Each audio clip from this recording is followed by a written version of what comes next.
So we're ready to go. Almost. Hi everyone, welcome to this Luxembourg Craft Meetup. So for today's session, we're happy to welcome Valentina. So Valentina Cupać. She will talk about TDD and clean architecture and use case driven development. A huge topic and a really good topic. And I think you will enjoy the session. I have already seen the slide. So I think you will learn a lot of stuff. I've learned a lot of stuff. So I think we all learn a lot of stuff during this session. So enjoy. And one quick word regarding facilitation. You won't be able to ask direct questions to Valentina during the session. So what we will ask you is to put your questions directly in the chat. We'll go back to them at the end of the session. Don't worry about it. Just put your questions in the chat. You can do it as well on YouTube if you are on YouTube, and it will work on both platforms, so Zoom or YouTube. So Valentina, the floor is yours. Okay, thanks a lot for that introduction. So yes, the topic today is TDD and clean architecture, and specifically focusing on the use case driven development aspect of it, and also zooming in a bit more into practical examples as well. So a short introduction about myself. I work as a technical coach for software development teams, focusing on Java and .NET tech stack. Previously, I've also worked as a software developer and technical lead, as well as architect. Currently, I also write a lot of articles about TDD and clean architecture, so you can connect or follow me on Twitter, GitHub, or LinkedIn. I'm always interested in connecting together with people who are interested in software development best practices. So the agenda for today is we will firstly be looking at the economics of quality. So focusing on the relationship between effectiveness of unit tests and how that affects software maintenance costs, because in the end, ultimately, the things come down, money. We will start our whole overview with firstly looking at modular architecture and dependency injection, and then looking at unit testing in terms of modules. That unit testing is about testing module interfaces, not the module implementation. We will then dig deeper into clean architecture and how to implement clean architecture. So how do we go from crud, which is what many development teams are currently doing, how do we transition to that, to onion architecture, and finally to clean architecture? What are the various ways that we can implement use cases? So how do we do behavioral decomposition? What are the different approaches to unit testing use cases? So there's actually 3 approaches which I've faced in reality. And finally, we will have a code demo at the end, which will be demonstrating TDD and clean architecture with use case driven development. The examples will be both in Java and .NET, and these examples are available on GitHub. So to get started, the economics of quality. So we have software development projects and products, and they basically span for certain time. It might be months, years, and we have the cost. And the question is, what happens to the cost over time? And what's the impact of tests on this? Well, if we have effective test automation and high software quality, we will get a low cost of change. And by the way, the whole focus of this presentation is how to get effective test automation. Now, if we have ineffective test automation, we get high cost of change. Now, important point here is that I wrote ineffective test automation. I didn't just write no test automation. The reason is because no test automation is just as bad or nearly as bad as ineffective test automation when it comes to tests, when it comes to the cost of change. And this nice quote from Uncle Bob: there's no trade-off between quality and speed. The only way to go fast is to go well. So this whole topic of quality is directly linked to time and cost. We then come to the question of what is exactly effective unit testing. So effective unit tests, they should be economic to write and maintain. So we should not feel that it's like a chore or a really big task to write tests. They should be robust during refactoring. We don't want tests breaking all the time. And these tests, they should actually verify requirements. So their existence should be justified. It's not a developer just deciding, well, I want to write a test. They should be linked to actual requirements. The question is, how do we achieve these effective unit tests? We achieve it when we couple the tests to system behavior, the system API, the use cases of the system. So if most of our, I'm not saying all unit tests, but if we get most of our unit tests to be in this category, we will get effective unit tests. On the opposite side, we have ineffective tests. They are expensive to write and maintain, fragile, so they keep on breaking during refactoring, and teams give up on these kind of tests. And these tests fail to verify requirements. So when we read these unit tests, we actually have no idea what they are saying. We would need some other interpreter just to understand the tests. How does someone get unit tests? By coupling tests to system implementation. This happens quite often when people do one-to-one coupling between their source code classes and their test classes, and this unfortunately is currently really prevalent, this right-hand side, and that's actually why I'm doing this presentation. Looking at some quotes from Kent Beck and Dan North. So tests, they should be coupled to behavior instead of being coupled to structure. Tests should not change if there's no behavioral change. So we keep on seeing the word behavior coming up here, and Dan North basically equating that requirements are behavior. When we link this to use cases are essentially representations of system behavior, and we will get to that part later. And also we have some quotes from the book Software Engineering at Google. So tests should not change when there's no change in behavior, i.e. when we do refactoring. And we should write tests. They invoke the system in the same way that the users would invoke the system. So that's essentially invoking the use cases of the system. If you want a bit more of a foundation about this topic, about the behavioral aspects of testing, you can have a look at this previous YouTube recording. Okay, so just to summarize the difference between effective and ineffective tests.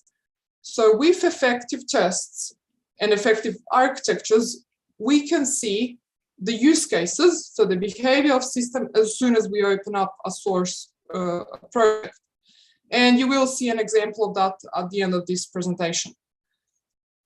These effective tests are coupled to the behavior of the system rather than the structure. And when we read these tests, we can actually see the requirement specifications without caring what are the implementation details. We don't care about, does it take 1 class or 100 classes to implement some behavior? And these tests are robust when we refactor. So this means we can do refactoring in a safe way. And this actually contributes to the decreased cost, because if our tests remain stable during refactoring, we don't have to rewrite tests all the time. So we can extract maybe from a big class, extract it into multiple classes, but there's no change in tests. And again, how do we get these effective tests? We get them when we couple our tests to the system behavior, the use cases, instead of the system structure, which is the internal classes of the system. Okay, let's start our overview with modular architecture. So what's a module? A module is a unit of software or hardware. The benefits of modular components is we get components which are portable and interoperable. So let's say we have a system and we have a certain client. The client needs to interact with a module, so it needs to interact with the module API, because the client does not actually care about what's inside the module.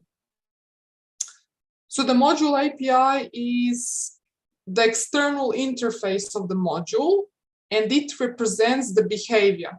So the client wants to use the module because it has some purpose that it wants to satisfy. Now, the module implementation itself is internal to the module. That's the actual structure. So module API reflects the behavior of the module, and module implementation is the structure. And that module structure, it's hidden from the clients. The client does not care, does not need to know about the module. So that's actually the concept of encapsulation. To design good modules, each module should have a single purpose. The API should be consumer friendly, and the module encapsulates its implementation details.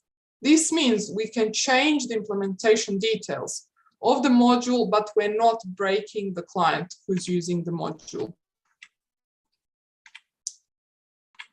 And in a modular system, we could have end user is client of module A. Now module A is a client of modules B and C, and so on.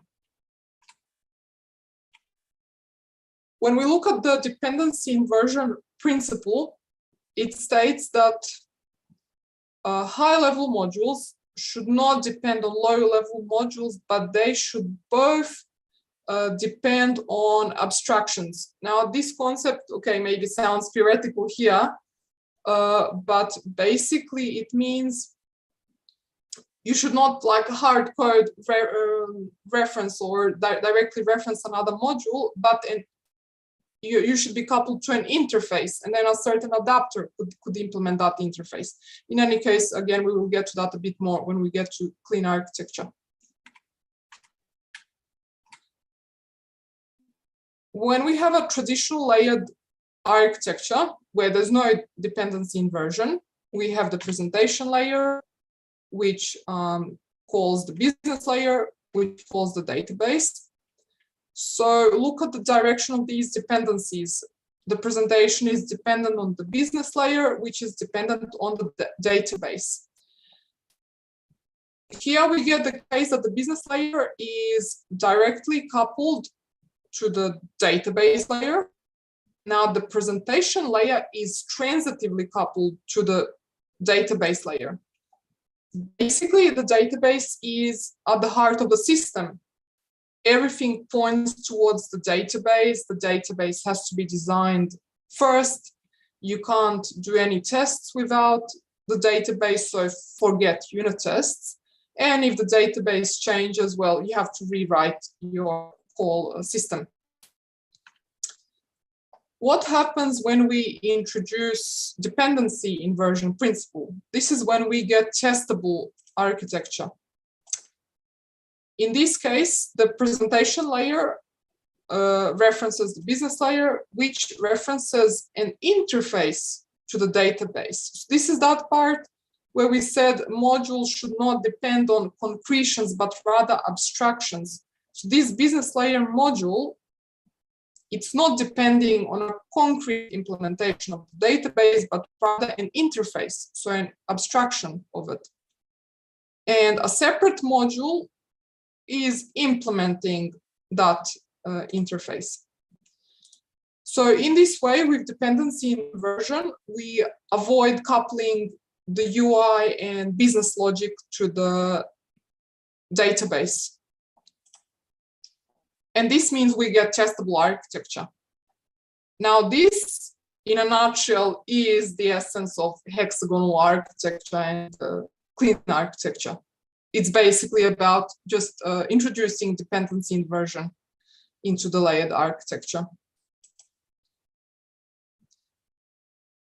So after we've reviewed now the concept that a module is just a unit of software or hardware, we get this equation that module testing and unit testing is the same thing.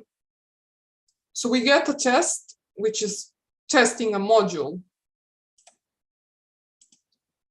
And since a module is a unit of software, a module test is a unit test.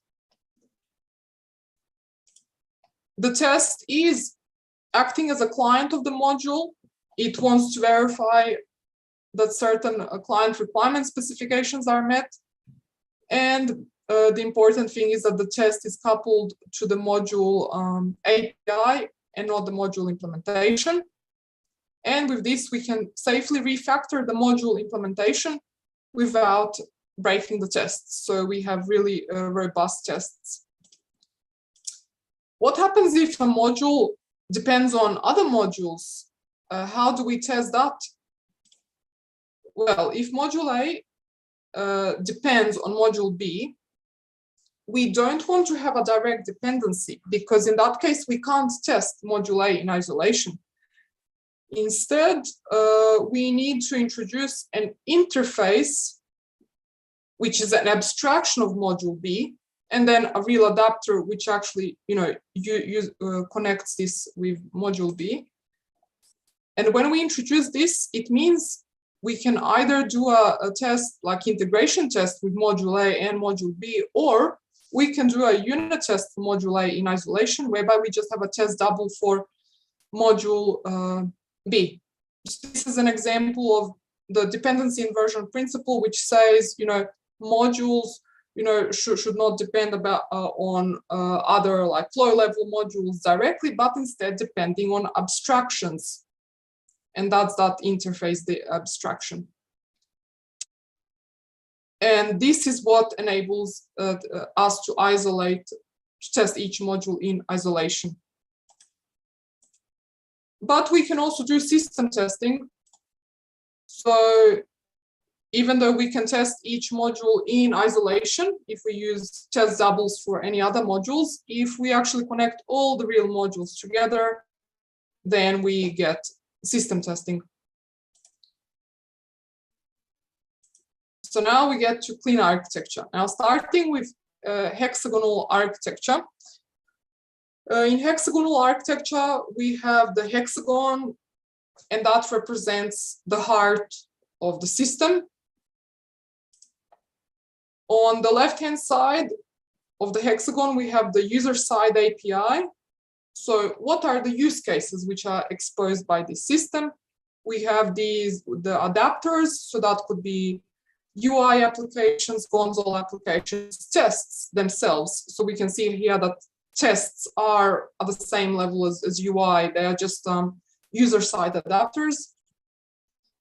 And on the right-hand side, since our system, our hexagon has dependencies on the external world, we don't want our hexagon to directly depend on the external world. Instead, we have the server-side ports, the server-side API, and we can then implement these server-side adapters. So this is how we communicate with the database or web services or anything else which is external. Okay, so now we get to clean architecture. Clean architecture, again, it has the same set of dependencies as in hexagonal architecture, but the main contribution is that it introduces more explicit naming for the layers. So the user side ports in hexagonal architecture here, it's these use cases, and the internal of the hexagon is essentially the entities. So this diagram just shows the equivalence mapping between hexagonal architecture and clean architecture. And the key point between both of them is testability. So we have the hexagon, we have the user side ports on the left-hand side, we have the server side ports on the right-hand side, and basically our unit tests can interact with the system through the user side API, the use cases of the system, in the same way that any other user of the system would. And on the right-hand side, the dependencies towards the database or external web services, this can be replaced by test doubles. This means we can test the entire behavior of the hexagon through the use cases. And we can do this at unit testing. So we're essentially doing acceptance testing at the unit level. These unit tests, which are executing use cases, they are doing acceptance testing. And these kind of tests are readable as requirements. On the other hand, of course, there's the traditional end-to-end acceptance testing, which is done through the UI. Now, both of them are testing use cases. The only difference is that this acceptance testing at the unit level is much, much faster. So we get much faster feedback, and our tests are essentially acting as the users. So how do we get to implementing clean architecture? How do we transition from crud to clean architecture? Let's start with crud. We have a client, and the client is communicating with the REST controller. Now, the REST controller communicates directly with the ORM repository and the ORM entity. So this is the case where basically everything is written in the REST controller, and the REST controller is returning these entities. Here we get the case that our presentation layer is directly coupled to the database, which is the worst, combination, but this does exist in many projects. I do want to mention that my usage here of the word ORM repository is an oxymoron, because technically speaking, a repository is an abstraction over the persistence mechanism, so you should not be aware of ORM or anything like that, but I'm just using the word here due to the widespread usage of the term JPA repositories, even though that's actually an improper usage of the word repository. But in any case, continuing on, so how do we get to extract, for example, business logic from the REST controller? This is when we start to introduce services.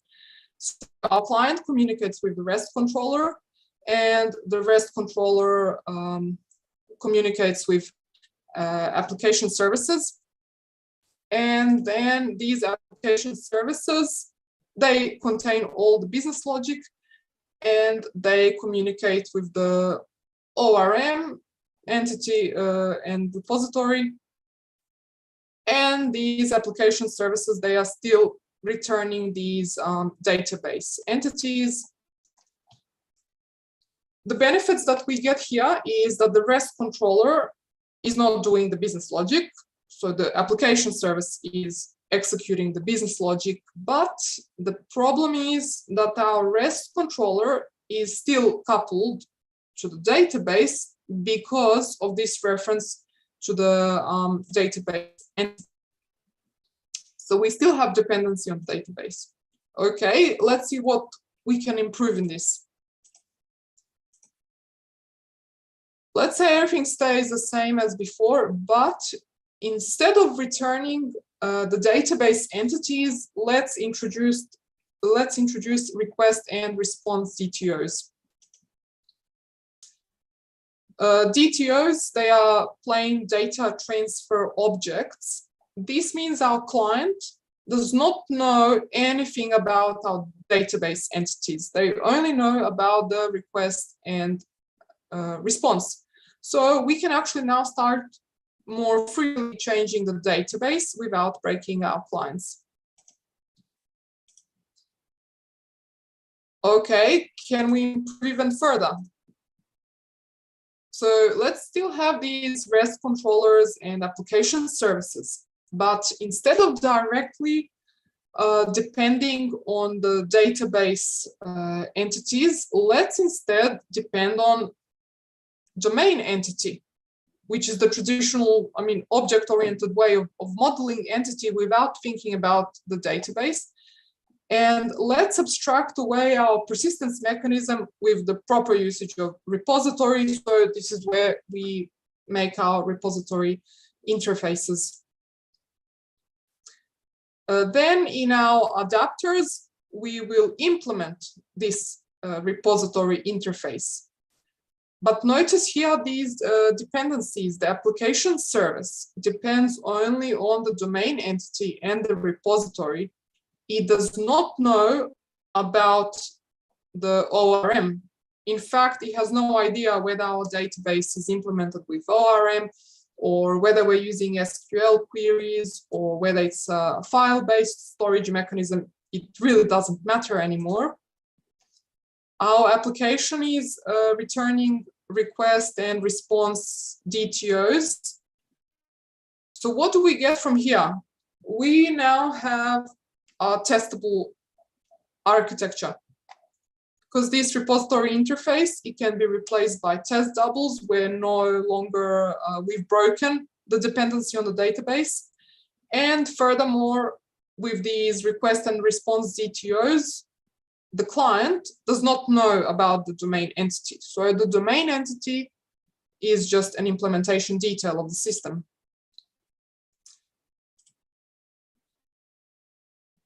And basically, this whole diagram, that's essentially what hexagonal architecture and onion architecture are all about. But then let's look at what was it that clean architecture actually introduced after this. You can see here that we have application service. Now, application service is something like order service, which has methods like submit order, approve order, decline order, cancel order, or anything else. And those application services, they can grow really, really big. And we have to actually read through the application service file to figure out what use cases our system is providing. So then what Uncle Bob did was he essentially replaced this application service by more fine-grained use cases. So we have the same diagram as before, but the only difference is that now we have use cases instead of application services. And by introducing use cases as first-class citizens, this means we've moved the public methods, which were inside the application service, into standalone use case classes. So in our ordering service, we had methods like submit order, cancel order, and these are now moved into use case classes. Submit order use case class, cancel order use case class, and these use case classes have handle methods. The great benefit of this is it more explicitly encourages use case modeling, and when we open up our project source code and when we browse through the directory, we can immediately see from the names of these files, we can immediately see the use cases. So we can actually immediately know what use cases our system is actually providing. The question is then, how do we implement use cases? How is behavior decomposed between use cases and the domain? First, a short overview of use cases. We have certain users, for example, customer, employee, manager, and we have a system, for example, the banking system. Use cases, they represent a series of interactions between the users and the system. So what does the user want to achieve from using the system? It's about satisfying certain goals. At this point, the entire system is a black box. We don't care about the programming language. We don't care about databases. We don't care about what the classes will be inside. We don't care about the system will be object-oriented or functional programming. It really doesn't matter. That's all an implementation detail. Because when we look at a sample use case, so we start off with a certain request, for example, a request to withdraw funds, an account number, how much someone wants to withdraw, and then we have a series of checks. You know, is the account number empty? Is the withdrawal amount, is it positive? We try to get the bank account from the bank account repository. We need to check, is our balance high enough? So, you know, do we have enough funds, enough balance in order to do the withdrawal? We then need to do some calculations to get the new balance after the withdrawal. We need to update the bank account in the bank account repository. And finally, we can return a response. Now, when you read this, you just see the flow, right? Here, you don't care about, is this Java or .NET? You have no idea, will this be implemented in object-oriented way? Will it be a rich domain, anemic domain? Will it be functional programming? Those are all just implementation details. And now we will actually go through the various implementation options, how someone can implement a use case. The first, maybe simplest way is the use case can contain all the behavior. So we have a class, withdraw funds use case, and that class would do everything. So it would do all the validation, it would retrieve the account from the repository, calculate the new balance, update the repository. And our domain entity, it would be just data. So we would have a bank account class, and it would only contain getters and setters and no behavior. Okay, let's see how we could maybe change some things. Let's say we don't want the use case to do that much work. We want the use case just to do basic workflow behavior. So, for example, it should communicate with the repository and some services, but it should not do any business logic. Instead, we will move the business logic to a service class, withdraw service. So this withdraw service should do the checking. Can we do the withdrawal and do any calculations and updates? And our domain entity, it still contains only data and no behavior. Our last implementation option for use cases is that our use case is thin, so containing only the workflow behavior, and that the domain entity should be rich. So the domain entity, the bank account, should check whether the withdrawal can be done. It should calculate the balance, update itself, basically do everything. And this is, you know, one of the essential approaches behind domain-driven design, basically thin use cases and fat domain entities. So to summarize the implementation options for use cases, we might choose the object-oriented way or the functional way. So if we go the object-oriented way, we prefer most behavior to be located in the domain entities and rarely in domain services. Whereas in functional programming, we would actually prefer most behavior to be in domain services or functions which are working with immutable data structures. And over time, our implementation choice may change. So maybe we currently put some behavior inside the bank account class, but later need to shift it to some other class, or we want to apply design patterns or something else. So the behavioral decomposition, aside from being affected from these tasks, can also change over time. Now, if your tests are coupled to the classes within your system, each time that you change where your behavior is, your tests will break. But if we put our tests at the higher level, at the use cases, then our tests remain stable regardless of whether we change our behavioral decomposition. So let's drill more into these approaches to unit testing use cases and which of these results in fragile versus robust tests.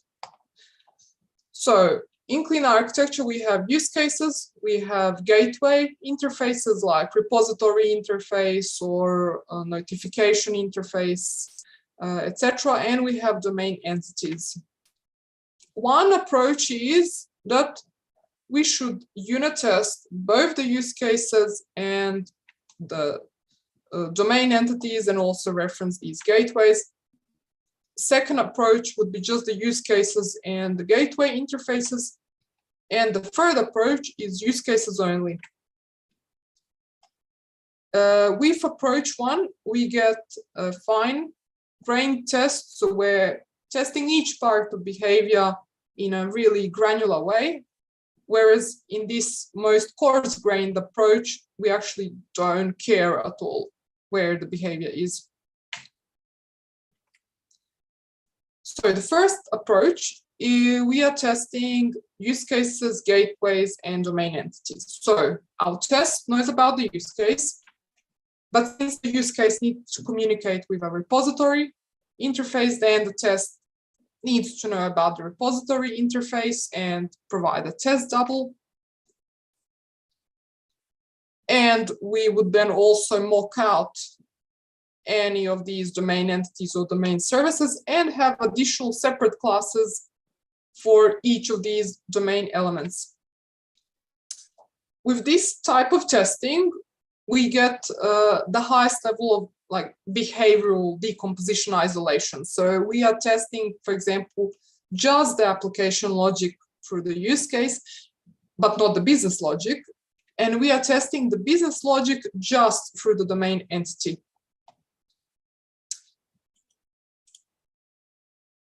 In here, we see we have tests targeting the use cases and the domain entities directly, and we can already see the high level of coupling here, and that's going to be a problem, as we'll see now.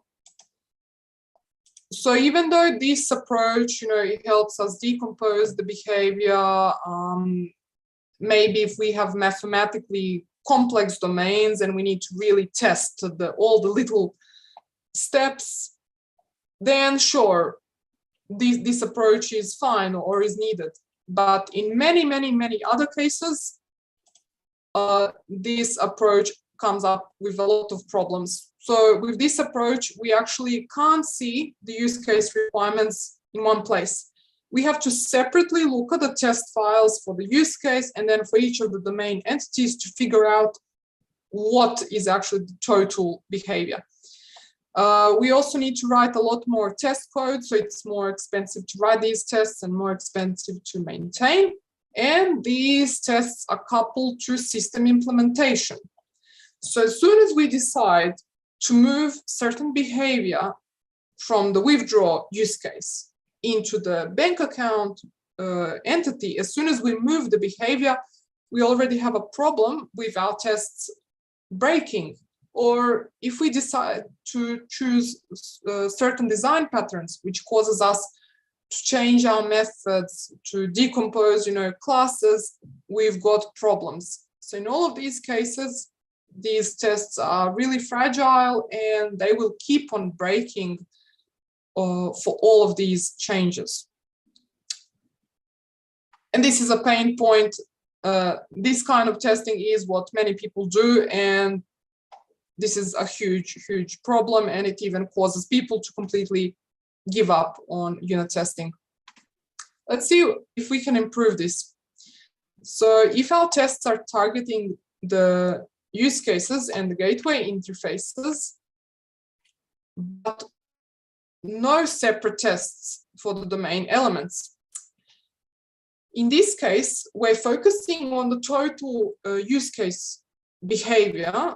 We don't care about the existence of these domain entities. I mean, we cover them transitively because, of course, this test, when it executes the use case and the use case executes the domain entity, we just care about what's the final result. And in this case, we're really free to change the classes inside our system.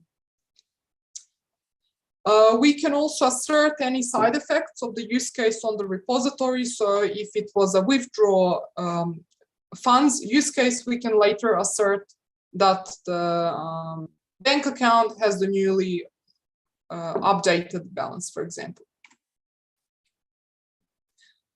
Here we can see that these tests are now much less coupled to the system. They are coupled only to the use cases and the server-side ports. They are not coupled to the internal of the hexagon. We can freely change the internals.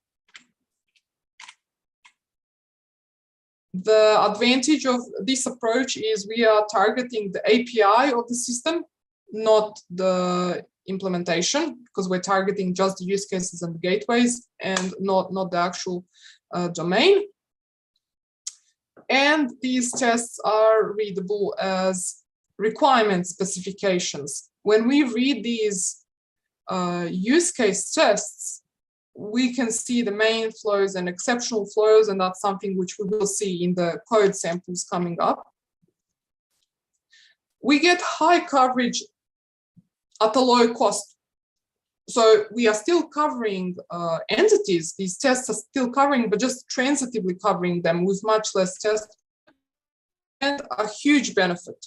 We can freely refactor the system implementation. So this means as our understanding of the domain evolves, as we change the behavioral decomposition, we can freely do that without breaking the tests. So our tests are really robust.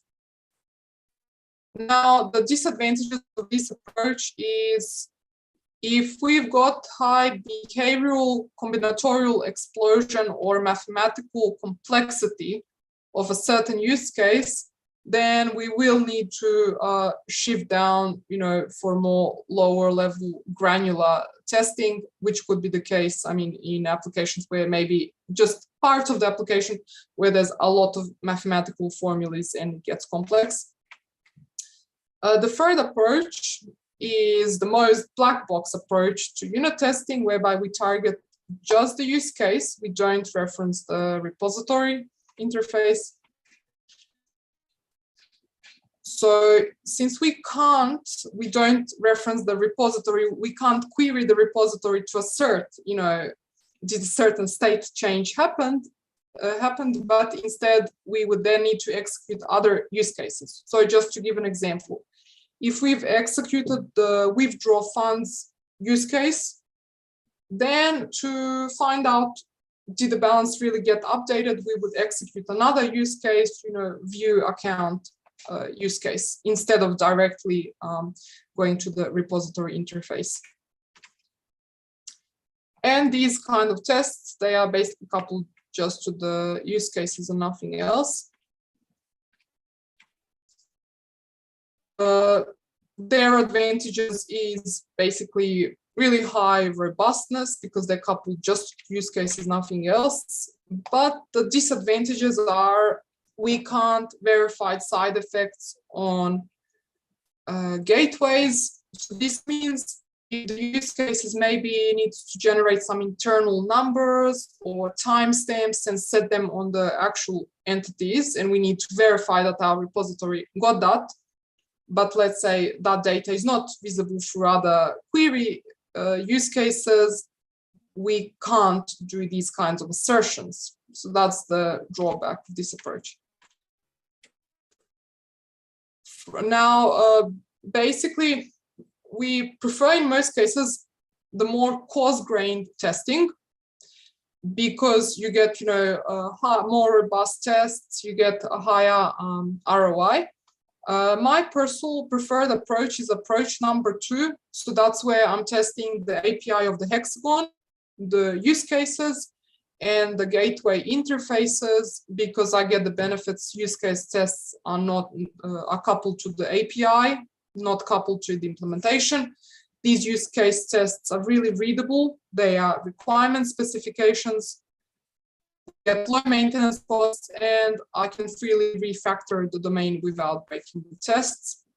Now, in some cases, for certain smaller number of use cases where I do see combinatorial explosion or algorithmic complexity, okay, in those ones I do make the exception. I do go down to more lower level fine-grained tests.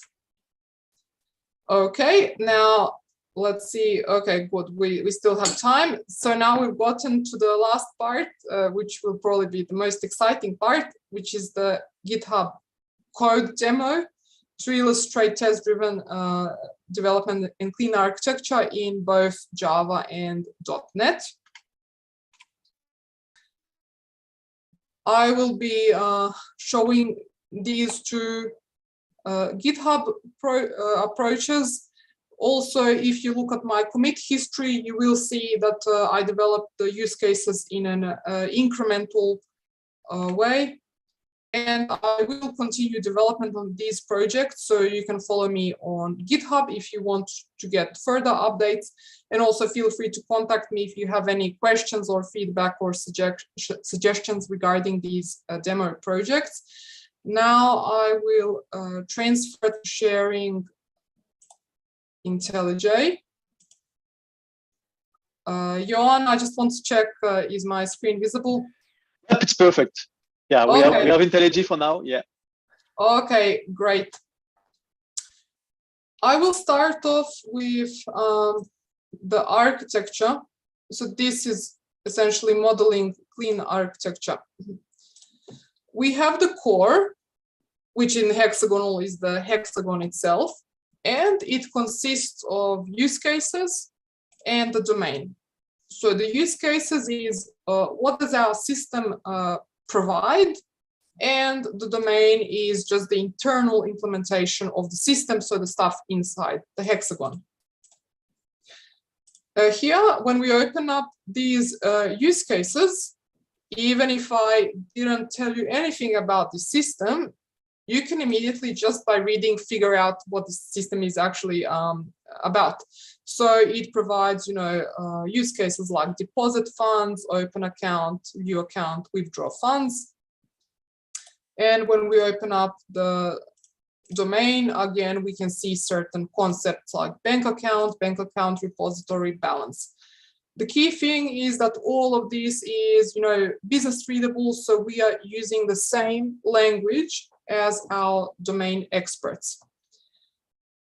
When we open up a certain use case, we can see the request. So that's what are the inputs, so we want to open an account. Okay, what do we need to provide? Okay, we need to provide our first name, the first name, last name, and opening balance. And the response, so when the system opens up a bank account, what do we want to receive from the system? Well, we want to receive the account number.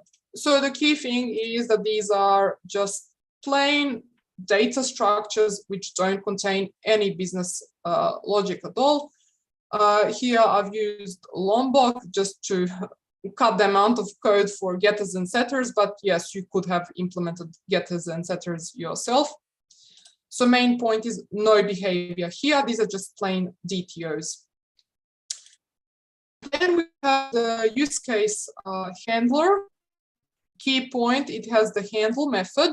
It takes in a request, it returns the response, and then it does something, whatever that is. Now here, what I'm doing is I'm translating the request into my domain. So for example, here, this first part, account holder name, I'm looking at first name and last name from the request, and I'm creating a value object of type account holder name, which is in my domain. I'm also creating a balance value object. I'm also creating a bank account. So here it is. So given an account holder name, balance, I'm calling the account number generator to get the next account number. Okay, I get a bank account entity. I add it to my repository, and this is just, both of them are interfaces. And finally, I'm returning a response. So this is when I switch back, okay, I have some stuff from my domain, like the bank account, but let's transfer it back to the DTO. And these other use cases basically follow the same pattern. So request and response. There are also some use cases where you can choose not to have a response. So that would be the case of many commands, whereby you just want to perform an operation. So you have a request, but there's no response. So what we can basically see from here is that the use case, externally, okay, it has the request, it has the response, but internally it orchestrates the, value objects, the domain entity, and the repository. So it encapsulates the domain. Then let's look at a few tests. Okay, so since we have these use cases, we will have unit tests for the use cases. You can even see here from the left-hand side that these are, readable. I will now open up one of them, for example, the withdraw funds request. And let's start with this test case. So should withdraw funds given a valid request? So if our request is valid, then yes, withdraw should be performed. We start with certain setup. So we assume that our repository already has a certain account with for an account number and some initial balance. We then construct a request. So we want to perform withdraw funds.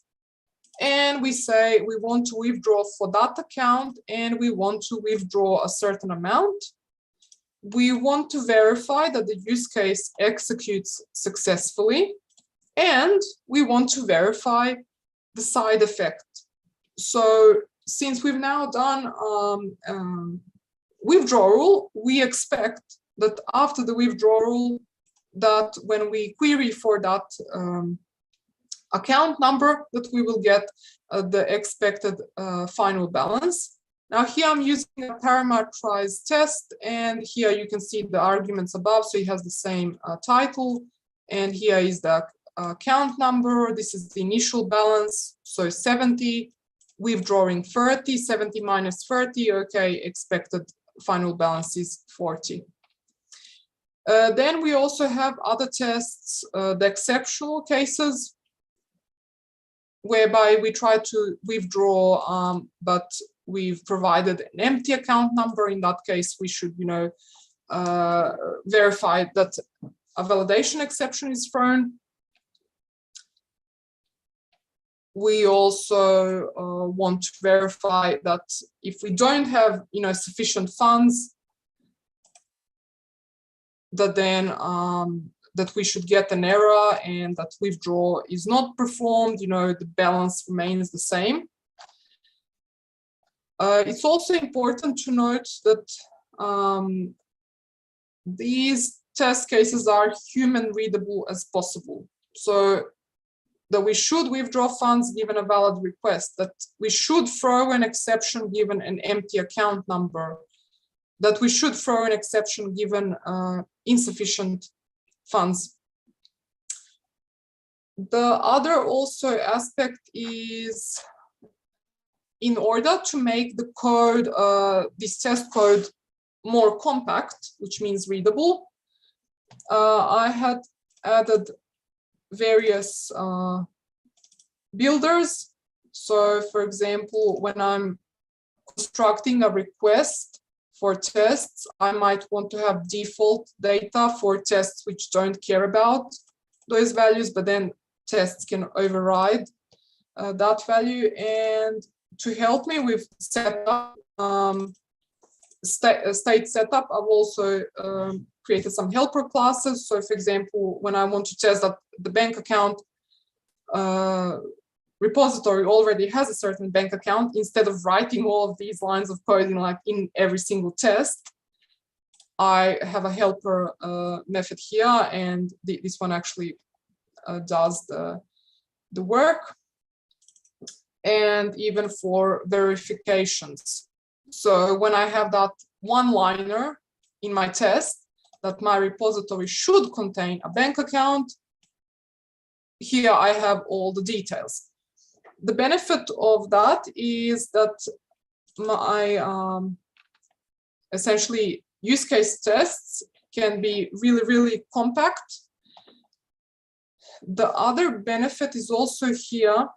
In these tests, I only know about the request, response, and the effects on my gateway. Here, I actually have no references to the domain. So when I introduce new domain entities or value objects, or if I remove a method or add it or move it somewhere else, like these tests still continue to be stable. So most of the tests that I write are use case tests. They're essentially acceptance tests of the requirements. However, there are some exceptions. If I have something mathematically complex, like for example, calculating the score for a certain bank account number, which maybe requires calculating some factors for name, balance, time, etc., etc. Okay, those are the exceptions when I do go into more lower level tests, where I'm actually testing parts of the domain. But as I said, for me, the most testing, whatever I can do for use cases, I do it, and testing the domain directly is only when it's really, really necessary. Okay, I will now switch over to the .NET demo. Okay, let me know if you can see my screen. Yep. Okay, great. So here, again, starting with the overall structure in the core, we have the use cases. We have the open account request. So this contains just the properties with the getters and setters. Again, the response. So these properties, they are equivalent of in Java, what's Lombok essentially.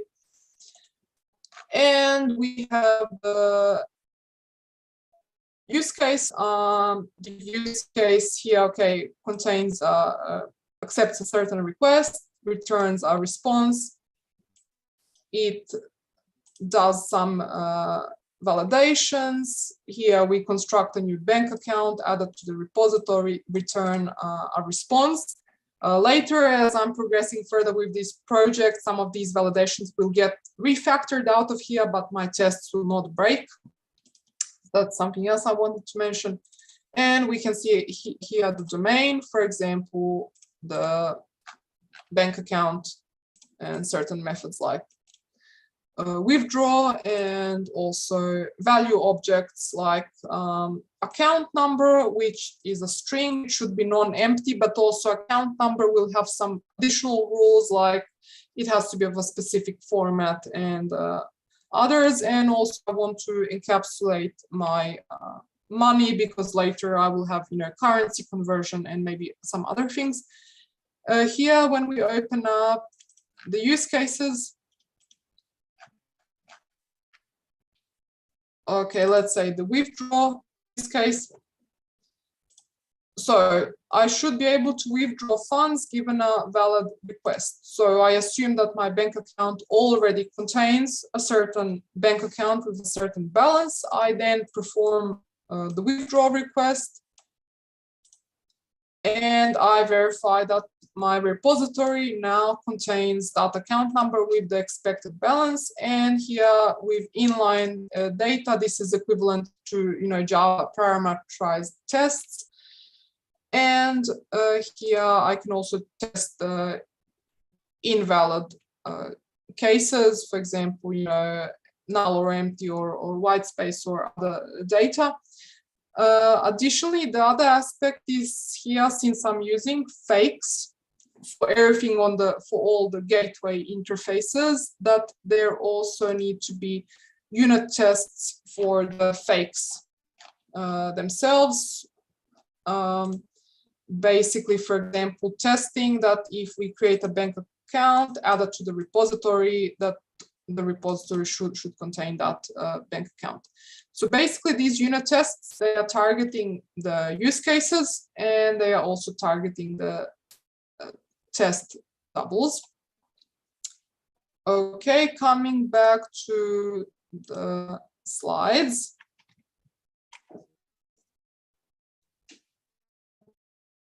We can see here that when we run these unit tests, that we can see the names of the use cases, that we can see the scenarios for the use case. So this means if someone wrote the use case in like Jira or Confluence or anywhere else, like this could pretty much map really closely, and these are all human readable.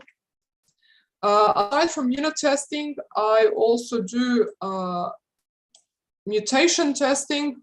So mutation testing, essentially, it mutates a part of your code and then tests, are your tests able to detect that bug?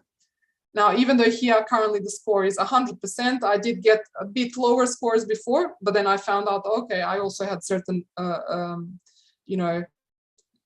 gaps in my test. So basically, if you use TDD, you can expect to get, high mutation test scores as well. But again, running this in case there's any further improvements needed. So this is the case for Java. And for instructions about running these unit tests and running the mutation testing, you can see the README file in the project. Similarly, for .NET, we can also run the unit tests and for the use cases, and they are human readable. And we can also run mutation testing. And again, you can see the instructions in the README. So in conclusion, tests, they should be executable requirement specifications, not implementation specifications. The test should be coupled to the system API, not its implementation. Use case driven design, it really helps us drive our system thinking from outside in. So we think about what are the users of our system, what needs do they have, and what use cases our system should provide. Clean architecture is focused on exposing use cases, and the domain is encapsulated because the domain is just an internal implementation detail of the system. When we write unit tests for use cases, we're essentially writing really fast acceptance tests of system behavior. Now, these same tests, you can also use them aside from running with the test doubles for the database. You can also run them later with the real database. So they are acceptance tests. And the benefits that we get from this approach is high robustness of these use case tests, because these tests are only coupled to the API of the hexagon, not the internal. So we get high robustness, we get lower maintenance costs, so overall higher return on investment. So I would like to say thank you to everyone for joining this meetup, and feel free to connect with me on LinkedIn, Twitter, and GitHub. As I mentioned at the start, I always enjoy networking with developers, tech leads, and managers who really want to promote software quality. And now I am open to questions and any discussion. Yeah, thank you very much, Valentina. Yeah, we have great feedback on the chat. Where we have feedback from YouTube and from Zoom as well. So it's really great. Thanks for that. It was really interesting. Yeah, we have some thank you, and now it's time for the Q&A. So I hope people will be there if I say mistake, if I have misunderstood the questions. So let's go back from the beginning. So we have Simon on, I think you are on YouTube, Simon. So first question is, how are dependency inversion and dependency injection related? I have the same question this afternoon, so in another session. Yes, so I would basically say that dependency inversion is a bit broader in terms of the actual concept, and dependency injection is one way, and probably the most common way of implementing it. Alternatives are also like service locator pattern, but basically when anyone says dependency inversion, they immediately also assume dependency injection for the implementation. But yeah, so that's a good question. We have another one from Andrea. Do you always write adapters for interfaces between modules, or is it okay sometimes to couple module B to module A, making it directly implement module A's interface? If so, in which case is it acceptable?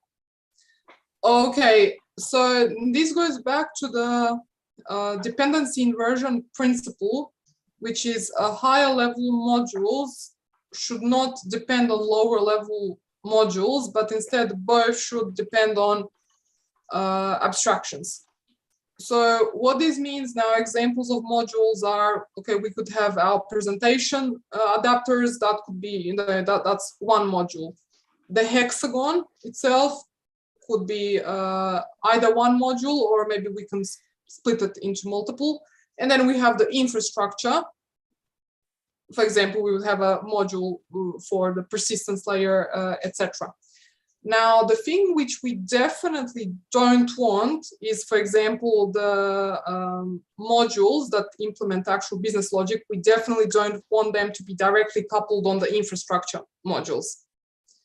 But if our question is about within the actual domain, so let's say if our hexagon, if our domain is too complex and we want to split it into multiple bounded contexts, then in that case, that approach suggested in the question is fine. Okay, thanks. We have another one from Prasad. Don't hesitate, if you are still there on Zoom, if you are still on Zoom, don't hesitate to tell me, and I can unmute your microphone. So we had another one from, yeah, thank you. So Andrea is still there. Yeah, sorry, I should have given you the word, but yeah. The next one is from Prasad. He finds it very hard to visualize code dependencies like you explained. So basically hexagonal or clean architecture, because it's a circular diagram. And when you open the solution code, yeah, everything is stacked and placed vertically. Do you have any idea on how to improve it? So I'm not sure if I fully understood the question. Was this about the diagrams, or? Yeah, it was more not on your diagrams, but more on how to fill the gap between conceptually the onion architecture or the clean architecture and the code that you have in flat in your okay. in your solutions. I understand. Okay, so first of all, the fact that those diagrams are drawn in a circular way, it has been confusing for many people. That's why I actually prefer the other vertical drawing, which I had done, whereby I had, for example, business logic, depending on abstraction of the database, and then visualizing it that way. Now, in terms of the source code in the flattened way, I guess the main way how I split it is I definitely make sure to have a boundary between the core and the infrastructure.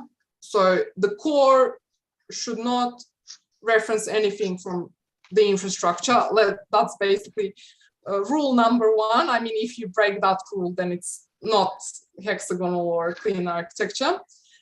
Now, within the actual core, use cases can reference the domain, but the domain can't reference the use cases.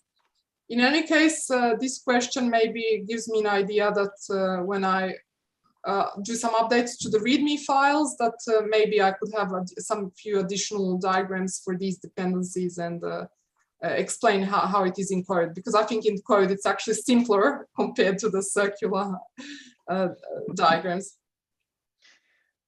Okay, thanks. The next one is from Fabio. It's an easy one. Will the PowerPoint will be shared at the end of the session?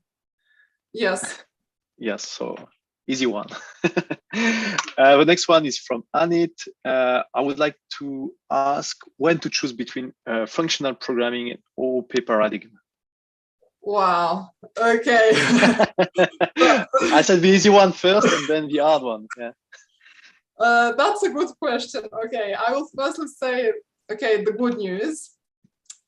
The good news is if you apply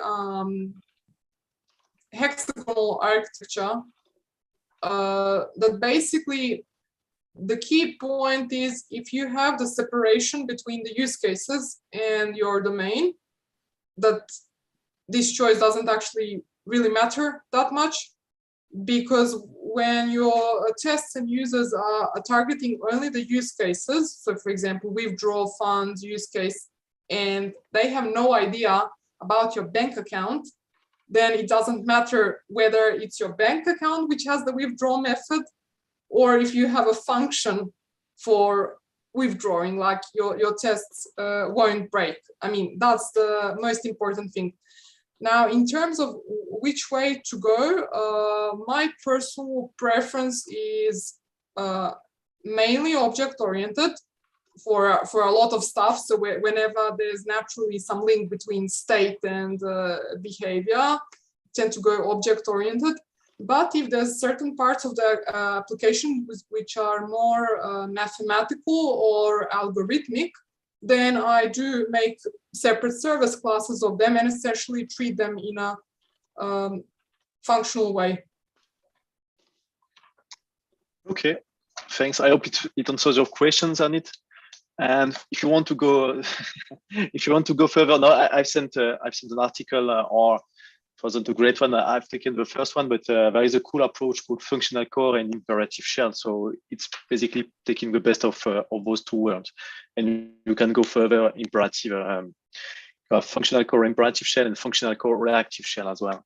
Yes, and I think that just to add to this point, if you write your unit tests so that they are coupled to the use cases, you don't have to make an immediate decision for the end of time. You can start with whatever seems natural to you, and later you can actually evolve the application. Like some part might be object-oriented, some might be a functional, but your tests will remain the same, and that's exactly what happens to me as well. Okay, cool. So next one is a long one. In test approach 2, so I think it was during the slides. Yes. The gateway call is mocked, or is it using a test container database or an in-memory to validate the result? Okay, so in approach number 2, there has to be a test double used for the gateway interface. Now, some people might use mocks, as was mentioned in that question. Some might use fakes, as was mentioned again in that question of using in-memory repositories. So basically, there's test doubles. I mean, as I said, mocks, fakes, stubs, spies, dummies. Okay, so it's a whole topic in itself, maybe a good, I guess, another topic for some meetup. My current preference, again, just short answer, is fakes. And that's also an approach which is, if you look at Dave Farley, his videos, and also in software engineering at Google, but it would be equally valid if someone uses mocks. The main point is that these test doubles, that we use them only at the architectural boundary. So we only use it for repository interfaces or notification interfaces, and we're not using it for anything inside the system. This is essentially what gives us, high test robustness. We don't have like mocks all around the place.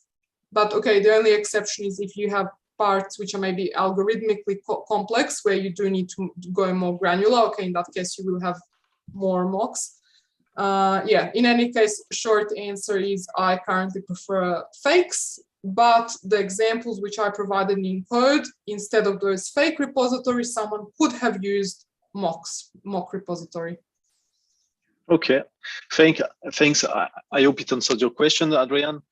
And yeah, just like you said, there are plenty of topics regarding this spy, fakes, mocks. Yes, so I could go on forever. Yeah, sure. Okay, we have another question from, I'm sorry if I mispronounce it, Puk. I don't know how to pronounce it, sorry for that. The question was, for small application, should we not bring in all this complicated stuff? So basically go back to the basics and yeah. Excellent. In other words, why not just, code an application with just REST API controllers and, JPA, Hibernate entity framework, things like that. And that is what a lot of people do. But the problem is that they stay in that mode. So even though the project is firstly simple, and that could be justified, later when it exceeds a certain complexity, that's when all the troubles happen. Now, my personal perspective, coming from an enterprise software development background, is basically every single project I've worked on, it started as a simple CRUD application and it evolved later. So to avoid, waiting for months and then asking and then telling management, oh, for the next few days, we won't be able to deliver anything, then I actually start with this approach right from the start. Now, should everyone use clean architecture? It requires definitely training and knowledge. So even though this whole talk was essentially promoting clean architecture and test-driven development, it's a whole separate other topic about when a team should use it.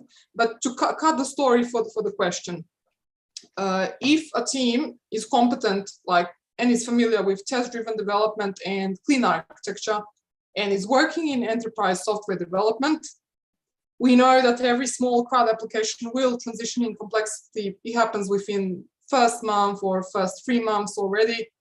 I go with clean architecture right away.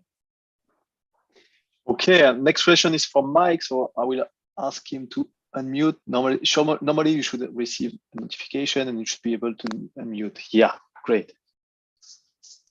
But we cannot hear you. We see that you talk, but yeah. Yeah, I can't hear anything either. Yeah, it's really weird. Yeah, I should be able.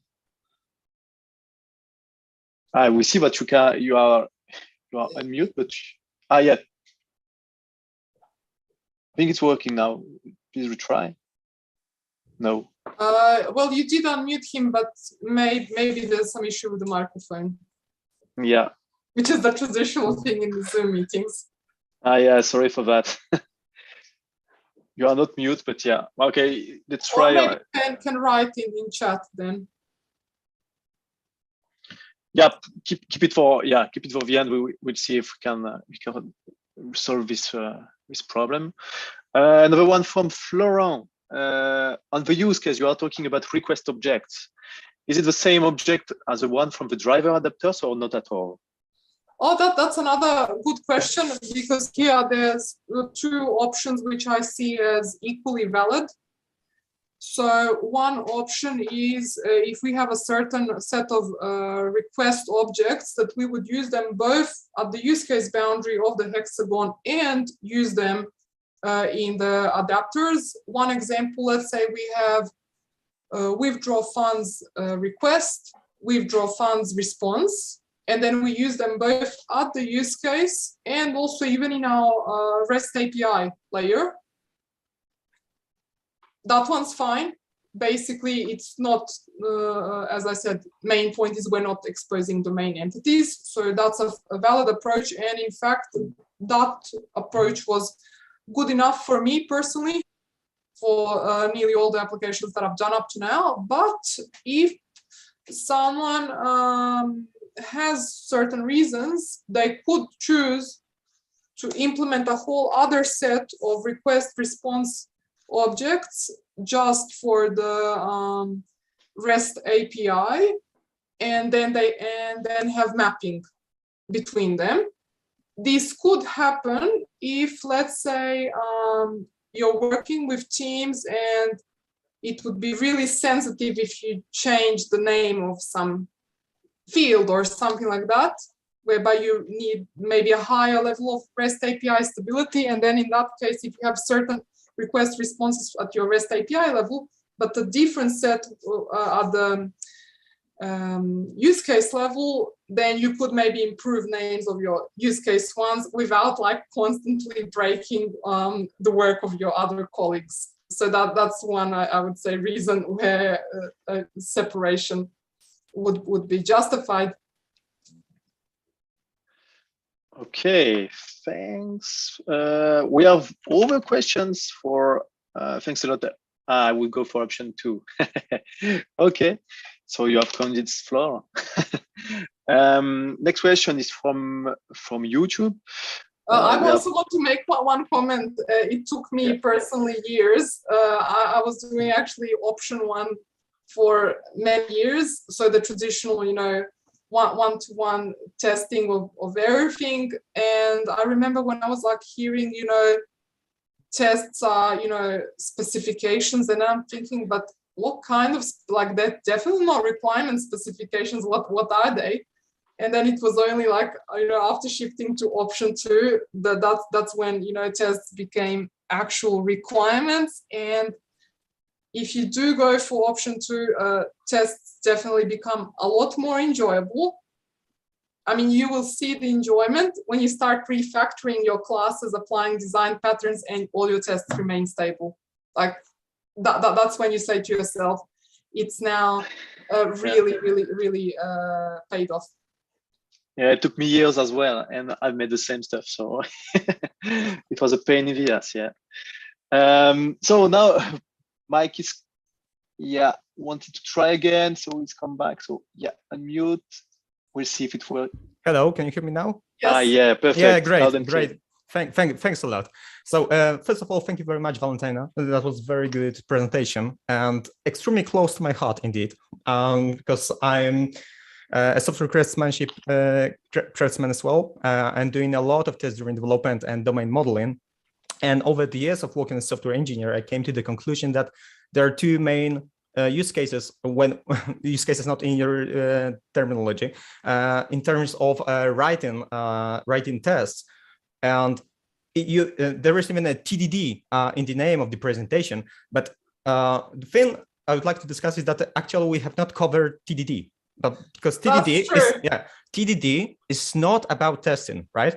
That's the thing I learned. So I even think that name a test is extremely wrong. It should be example or it should be behavior. So BDD more is a good TDD. And in fact, examples are way better description than tests. So it's especially in terms of in complex domains. So the approach you have described works extremely well when you're treating the whole system as a black box and testing against it to verify regressions and be sure that whenever implementation changes, I mean, technical implementation changes, there are no changes made to the tests, so tests are not brittle, right? So they always work regardless if they're written. You could even write them in other language if you exposed ports correctly.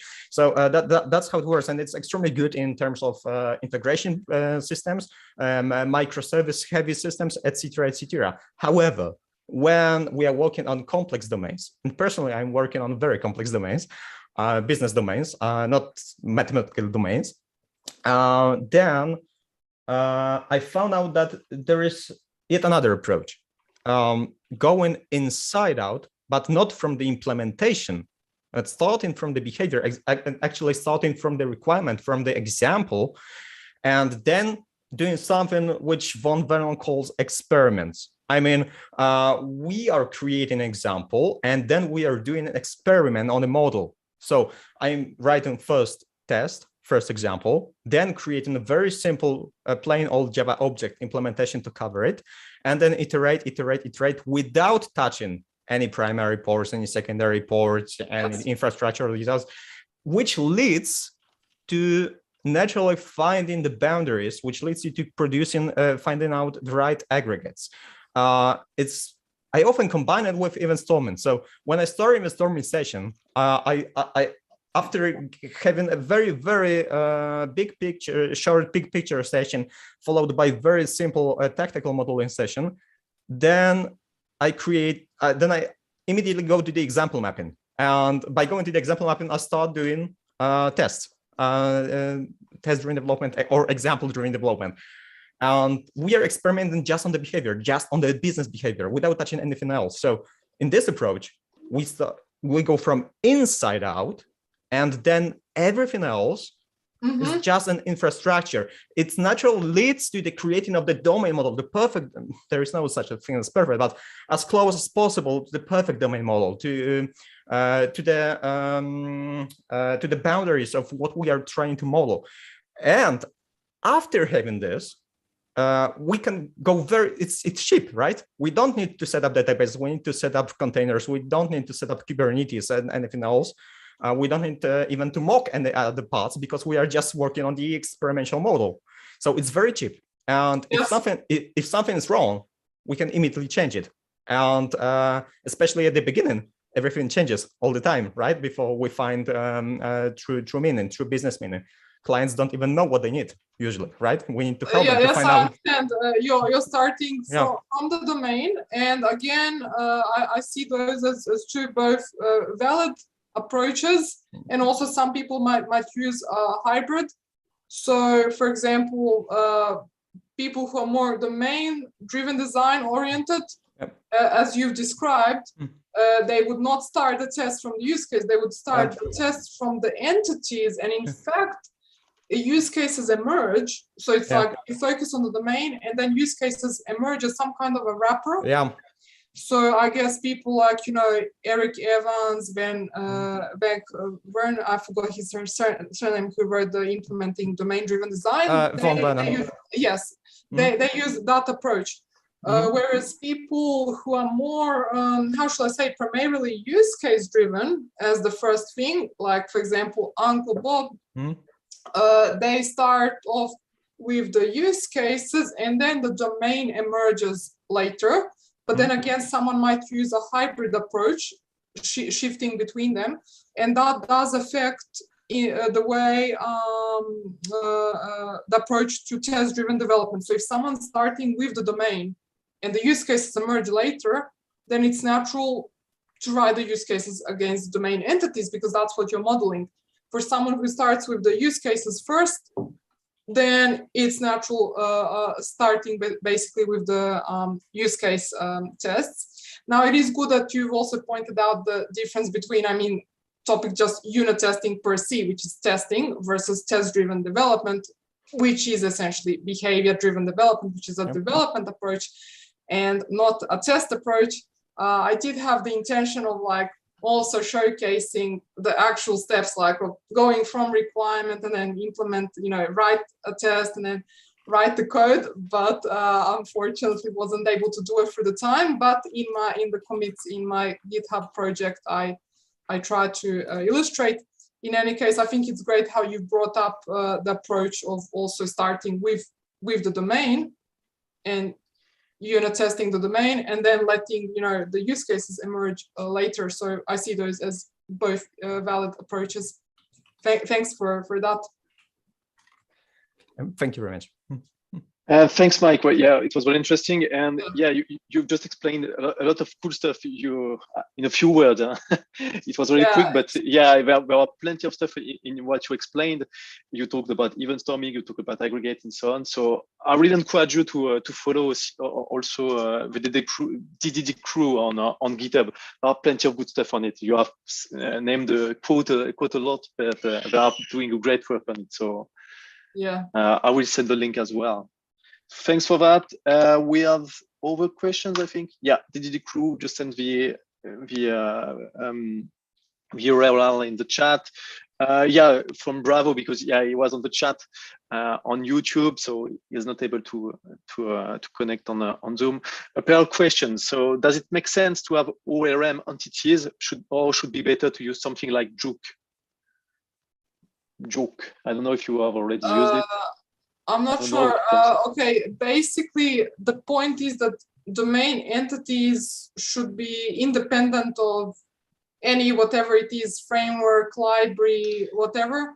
So even though in the example that I gave, I mean, I was contrasting, okay, domain entity versus ORM entity. The point is, should not use any, external dependencies, but basically model it in the classical object-oriented sense and leave whatever else you have, whether it's ORM entities or anything else, to be just on the adapter side. Yeah, cool. And next one, last, yeah, I still 2 questions and then we can close the meetup. So another one from Bravo. So I always find that testing depending on Spring's magic, like transactional retry, validated, and so on, over annotations, there are plenty in Spring, tend to become slow integration tests. What do you recommend? Okay, so in these cases where I'm essentially, since most of my tests, as I mentioned now, are use case tests, so I'm testing from the boundary of the hexagon inwards, I'm basically don't have dependencies on Spring. Okay, I did use Lombok, though a purist might say, well, no Lombok either, but I don't have dependencies on Spring. So all that Spring stuff should be tested more through integration tests. And you have, yeah, Victor, maybe two last questions. Dear Valentina, I have one question, and it's starting really good. How was your experience in trying to bring business people to talk about domain concepts and entities? Do you have any tricks or ways to encourage the communication with developers? I struggle to do since they believe this is tech stuff. Yes, okay. So the way I did it was by not telling anyone about domain-driven design. So, I mean, sometimes if you announce a big word to people, then they will immediately reject it because they are afraid of what it is. But instead, what I did was guide the direction of discussion and in fact structure the whole Confluence pages to be use cases and domain.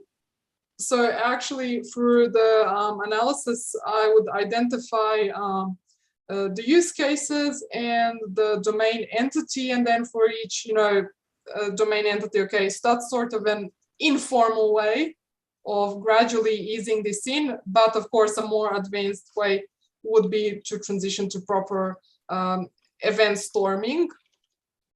But the approach which I described, even though it's very simple, it has worked. well for at least getting the organization to the first step, so that at least we would have, the listing of domain terminology as a first step, and essentially, writing business logic in an understandable way. The other also thing which I did, again, similar to what Mike mentioned about example-based, whole approach, is together with the business, writing the examples.